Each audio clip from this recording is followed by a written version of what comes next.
Yo, waka bige fo mi winda ko jimi réseaux sociaux ji natti faminde alle yu ndaw ñu yak sen jeunesse étudiants yangi joy ndax dañu sonn jeunesse Africa surtout Leydi Senegal la vie des étudiants ça compte pas c'est tellement misérable fabbe wadde mbadani gouvernement men wallani en tant que étudiant pina towa nyamani minen ga min guri koy galère parents ji pamani pour kambe hamin jobe salaire parfois ngo sonno haddi bëgg jëlu yoonu galbi donc mamaya no yimbe fofu jidma e gurdama ay goto lijita problème ajima comme soutien de famille nene ko yam wadi yakare sabu babu yawi yade won ko podmi wadde mi fotani fadde en tant que afo galle tagimi mi jade est ce que dañala woni koy jangde sabu diplôme ji nati jogade valeur le soi-disant tok fi tekki fi ndax mun na nek nan la mun na nekké ci rew bu amul sécurité il est temps jitu rew mi wax ak askan bi agressé yangi gëna bari fi ko wax ni japp fat président Diomaye pendo mor bi lañ lay laaj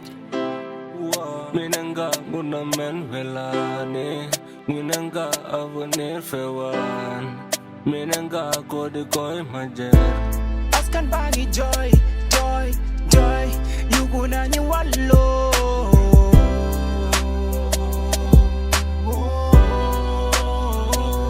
askan bagi joy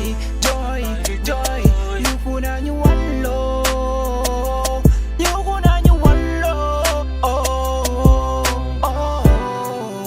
balegi gisunyuda minanga ngona menlane minanga avenir fewane minanga koy majere minanga koy nimbe